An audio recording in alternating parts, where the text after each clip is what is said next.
ഭാഗമായി പൂഴിക്കുന്ന് ശ്രീകൃഷ്ണ ക്ഷേത്രത്തിൽ സാമ്പ്രദായിക ഭജന അരങ്ങേറി.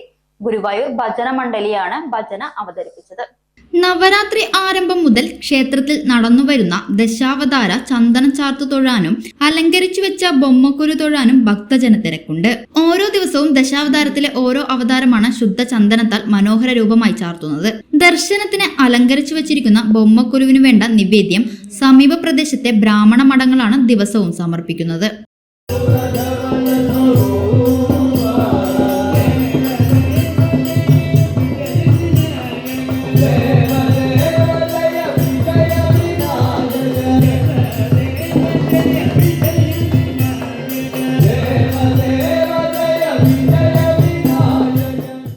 സൗജന്യ വൈഫൈ കണക്ഷൻ അങ്ങനെ വരാൻ വഴിയില്ലല്ലോ. ഫ്രീ മോഡം ഇൻസ്റ്റലേഷൻ ചുമ്മാ. സത്യാടോ, എന്റെ വീട്ടിൽ ഈ കണക്ഷനാ. തന്നെയും വിശ്വാസമില്ല. അല്ല, കേരള വിഷൻ. കേരള വിഷനിലേക്ക് സ്വാഗതം. ഇപ്പോൾ വൈഫൈ കണക്ഷൻ എടുക്കാം ഫ്രീ ആയി.